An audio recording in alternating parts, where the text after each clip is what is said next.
Hello, everybody. I'm Julie, And I'm Adam. and we're so excited to welcome Julie Evans from Project Tomorrow today. So, Julie, welcome. Thanks so much for being here with us. I'm really excited to be here with my good friends, Adam and Julie. Well, we're glad to have you here. So, you want to kick us off and just tell us a little bit more about your professional background and what you like to do when you're not at work? So I'm the Chief Executive Officer of Project Tomorrow. I've been in that position for about 24 years, which seems like forever. Um, Project Tomorrow is an education nonprofit group. We focus in on research. But prior to that, I was in the tech industry for my entire previous professional career, including with two education technology startups. So my background is in sales and marketing as well as research. And that's what brings me to where we are today in terms of looking at all of these interesting, new, and emerging topics that are impacting education. When I'm not at work or not doing work stuff, though I'm a total data geek, gotta tell you. So any sort of data research, anything is kind of my jam. I do love to cook. And so I do a lot of cooking and baking and experimenting with recipes. I collect vintage cookbooks. So it's kind of food entertainment centric. Fantastic. Wow, that's really interesting. I've never heard of somebody who does vintage cookbooks. That's really cool. I'd love to learn more about that another time. Well, thanks so much for sharing that. And I know ALP has been really excited to partner with Project Tomorrow. You have 2 decades of commitment to really amplifying voices of educators and educational leaders on really important issues. I'm curious if could you talk a little bit more about this new partnership that we have and just what kind of brought our organizations together? Or I think what brought our organizations together was Adam, actually. So it's his fault. But beyond that, it's really about shared values, right? And shared curiosities. I think both organizations have a commitment to helping school and district leaders increase their capacity to make better decisions. That's really the heart of the work that we do around our Speak Up Research project. I get the same sense from ALP. I think it's really interesting when organizations can find each other that have shared values, shared mission, have a common belief system. And when they can come together like that, I think it's really fascinating because I have seen, and I'm a believer in this, and every mathematician anywhere, but I really do think 1 plus 1 can sometimes equal 3.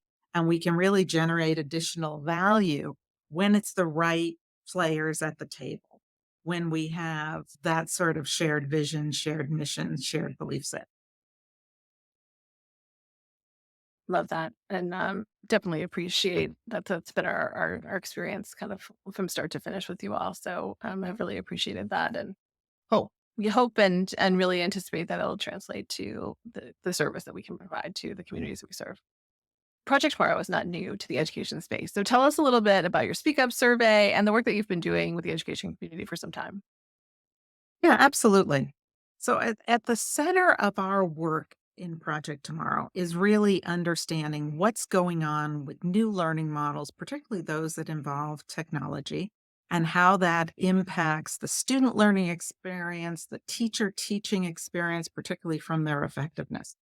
The Speak Up Research Project was started 20 years ago to really be able to help school and district leaders understand the views, the voices, the aspirations of their stakeholders, and to do that in a way that makes sense to translate into actionable knowledge. So, what we do with Speak Up is that we provide a series of online surveys that any school or district can use to collect feedback from their stakeholders and then translate that feedback, that authentic feedback from students, teachers, parents, and administrators into decision making initiatives, into new investments, into professional development for teachers. We always focus in on being highly responsive to what's happening in K 12 education. We like to think that we have our finger somewhat on the pulse of the types of things that are waking administrators up in the middle of the night.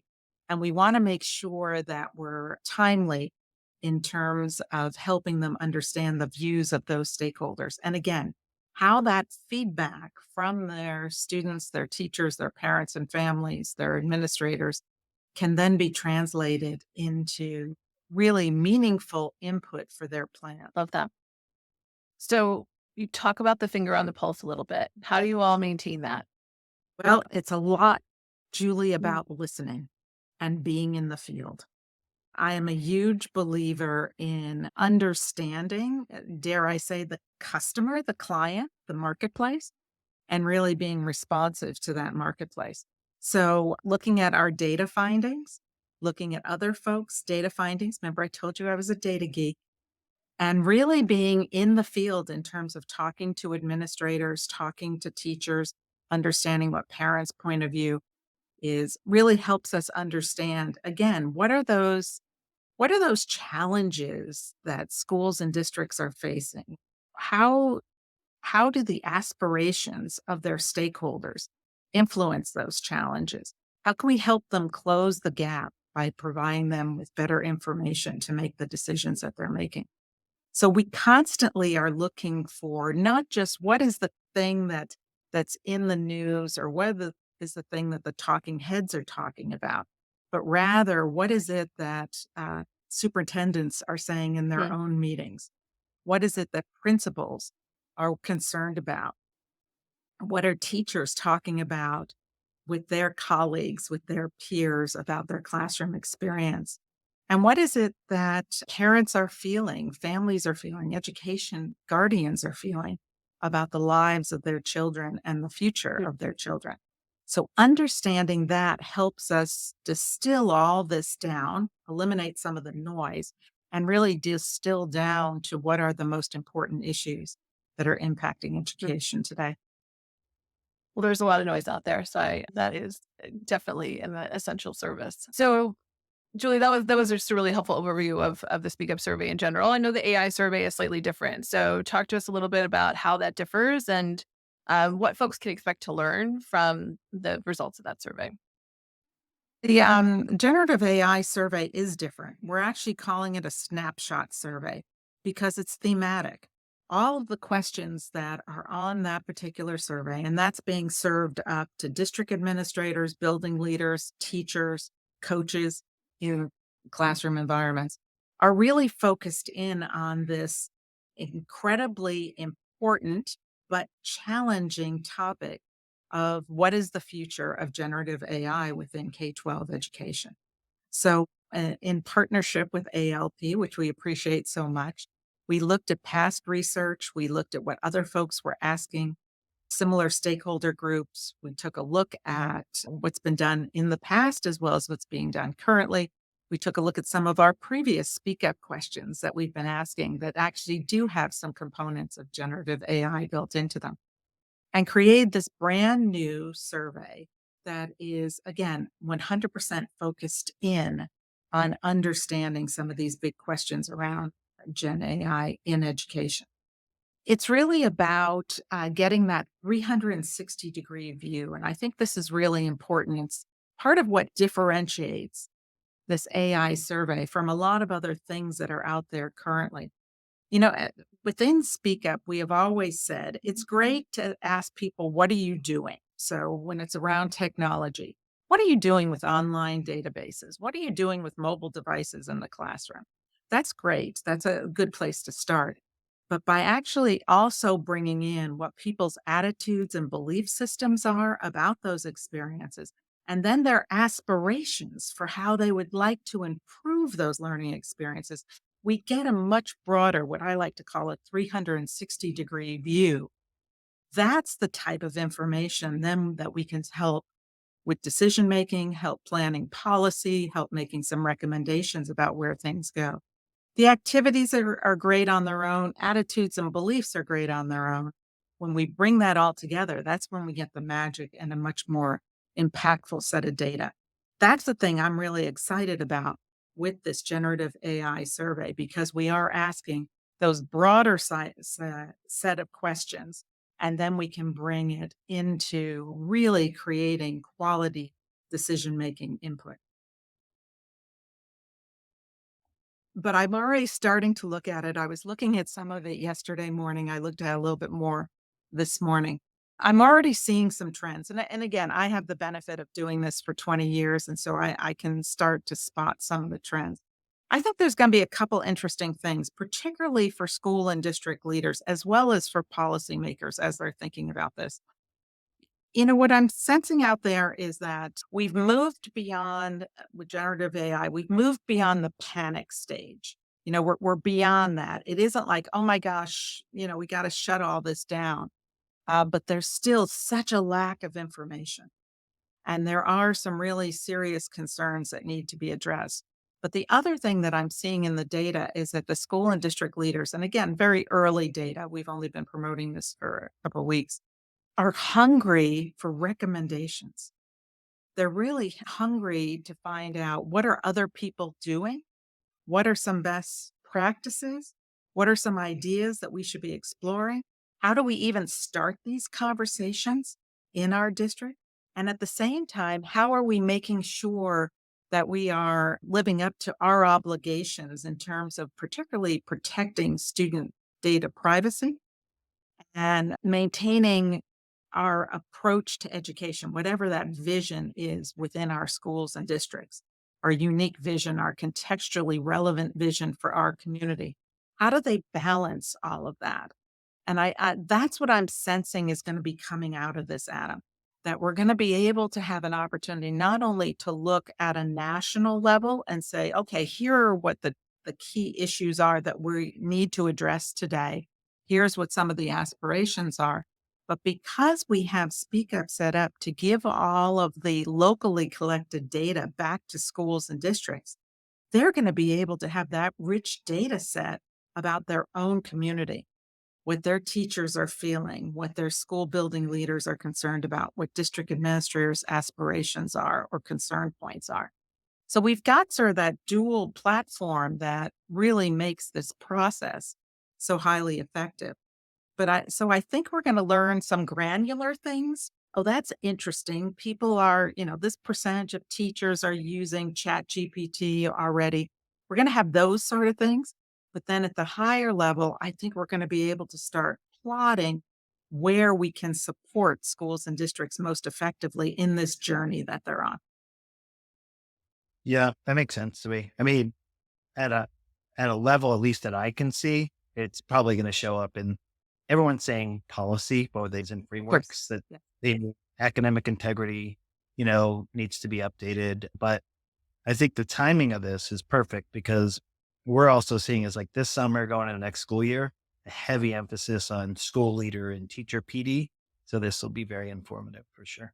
Yeah, Absolutely. and I love that so much of what you have shared so far, Julie, kind of reinforces some of the things that we're seeing in the field as well, like the need for community to have cohorts that are, sharing resources and sharing ideas and sharing approaches, and helping people kind of bring people together so they can learn from one another. You talked about, the mindsets and the practices and what's happening, that systems approach, right? That you need the whole picture as well as the part, just really kind of approaching it from a systems lens. So there's a lot of what you said that I think again is validating in one sense, and then two that we're gonna be able to learn from and refine. So definitely looking forward to that. All right. So I mean, you also the other thing you mentioned was data. So talk to us a little bit about data and the state of data in education right now, and how you see that potentially transforming or evolving based on your work. There's definitely a lot of data in education, right? But that data is not all in one bucket, and it's not all the same. One of the things that I have definitely seen in our work with Speak Up, as well as some of the other programmatic work that we do, is schools and districts are probably most comfortable with student achievement data, maybe attendance data, disciplinary data, those type of data sources. This idea of feedback from stakeholders as data, which is where Speak Up lives, is really a new animal for them. For a long time, we have seen where school districts have said, well, of course, we want student voice. Of course, the views of our teachers are important. We want to listen to parents. We want to understand what their concern points are. but they don't necessarily know how to translate that into practice so that they're good on the listening side and particularly have the valuation around listening. So they understand that, and that's all good data. But how to actually make that data work for them and sing for them and be able to bring it into best practices is still an evolving experience, right? One of the things that I think is particularly interesting, and we've seen this with other emerging trends in education, is that when we think about data as a stimulant, right? Data as a catalyst, it has to be at the right time in the right dosage and at the right place to be able to do that. Uh, we do a lot of work with teacher professional learning around some new learning practices. And one of the things that we have learned from those experiences is that just putting everything up front for teachers in terms of this is how you use this new learning model, this is how you integrate it in your classroom, sometimes can be counterproductive. So you have to understand the dosage and be able to address where people are from a readiness to be able to take that data or take those ideas and really run with them. And so the same exists for data in education, particularly around stakeholder feedback. It has to be dosed appropriately, it has to be contextualized, and it has to have value associated with it. And so I see that part of our work is to help school and district leaders understand the value of stakeholder data, feedback data from their stakeholders, so that then as we are sharing that with them, as we will be, as I said on the AI survey, they're ready for it.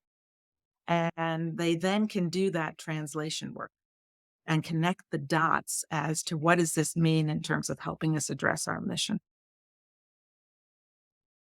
Interesting. All right. So I'll connect the dot. Um, so that data piece back to generative AI, do you see ways that the generative AI stuff will actually help with what districts are, needing support with? I've thought a lot about it, Adam. I think it's a really interesting question. I spend a lot of time thinking about the differences between change and transformation, right? So what really happens with that? There's some quote that I use quite often in my presentations. I can't totally replicate it right now, but the key thing with transformation is that you have to change people's mindsets and their beliefs. Change can be incremental, but to really get to transformation, you have to get into the heart of things. What do I believe? What do I aspire to? What is my mindset? I truly believe that where we are right now with the use of generative AI, what we know about it, where we're thinking this can go within education, and what the survey itself can help people do is get into that transformation mode. Really change their mindsets, not just about how am I going to use this product or that product, but really start to think about what is the purpose of education, what does the learning experience look like? What is the role of our teachers in that learning experiences? What is the job that we want school to do for our students? And how should we be thinking about that? I know that, and maybe just because I've been in this tech industry for a while, we've been talking about tech being that type of stimulant for transformation. Um, for the most part, and I've got 20 years of data to support this, we've been nibbling around the edges on that. There's been campfires of innovation all over the place, and we can all talk to those. But as far as having a movement, a momentum to really transform that learning experience, we haven't gotten there. I really believe that what is happening right now in terms of the conversations, and you folks are leading a lot of these directly in districts around the role of generative AI, is actually starting those deeper conversations around the purpose of teaching and learning and what we should be looking for in our classrooms. I think that's super exciting. I think it can be very scary for people, but it's super exciting in terms of thinking about making the learning experience more meaningful for our students and really helping to prepare them for the future. Love it. Appreciate that, especially with that, again, going back to the systems, right? Moving past pockets of innovation. And your usage of the word dose is really interesting. It sort of conjures like medical or medicinal kind of things for me. And so I'm wondering about data as the injection that folks need in order to be able to move to that systems approach. So really interesting. Thank you. Um, Tell us how folks can get involved. So and what folks could do if they're interested in taking the survey and getting their data. How do folks go about that? Absolutely. Thanks for that question, Julie. So there's actually two paths. So if you are a school or district leader, if you are a classroom educator, and you want to share your voice on your thoughts around generative AI, then you can take the survey as an individual. If you are a school or district leader, or again, a classroom teacher, a building leader, and you would like to have your entire school community take the generative AI survey so that you can understand the context for your community, you can do that as well. Both of them come at the same place. If you come visit us at tomorrow.org, you'll get an opportunity to take the survey as an individual or to sign up to get a customized link to the survey for your school or district. That then gives us the opportunity to not just collect your viewpoint. What do you think about this? What type of activities have you done? Where do you think the concern points are? But also to be able to give back to your school or district the locally collected data. We should have mentioned this up front, Julie. This is 100% a free service. There is no fees associated with this, including getting back all your localized data in the reporting and through what will be our dashboard for this. There is no charge for any of that. So this is an opportunity to not only have educators contribute to this big national conversation around generative AI, but also to get that injection of data that can help them understand what their current environment looks like so that they can plan most effectively. I had an opportunity just last week. I presented some of this very beginning generative AI data to a group of superintendents, and they're all looking for recommendations, but they want it to be contextualized for their local environment.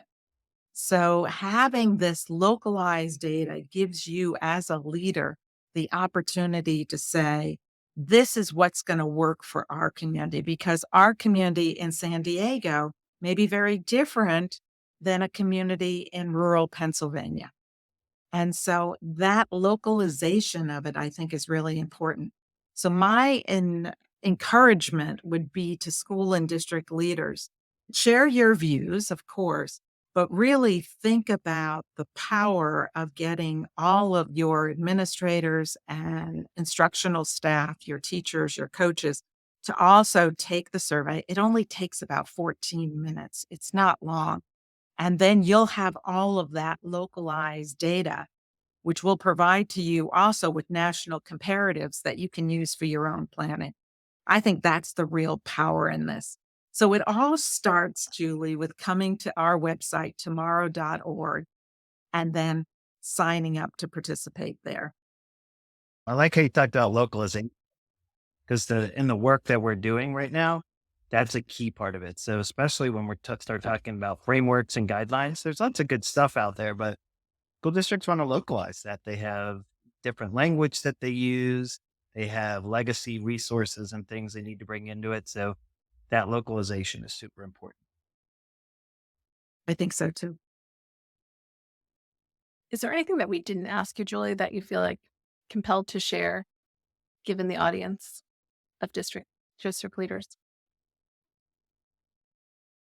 I would just say again, I think that this conversation around generative AI has huge potential, but we've seen other things have huge potential, right?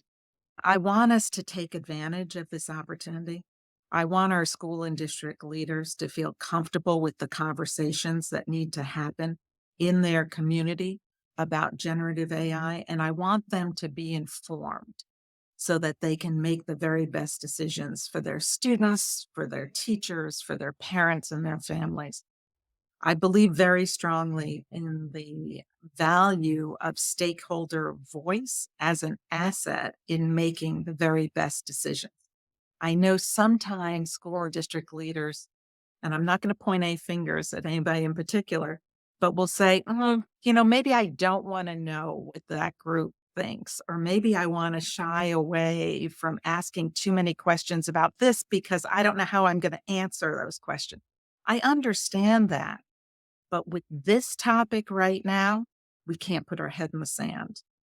Number one. Number two, it has huge potential to significantly impact the learning experiences for our students and make sure our students are prepared for the future. So we have to embrace this. We have to start on this journey. And I'm so excited to have the opportunity to partner with ALP to provide this service to schools and districts nationwide. Thank you for that. Thank you. And thanks so much for being with us today and sharing your insights and expertise. It was great to talk to you. Yeah. Thanks, Julie. It's always great to see Thanks, you. friends.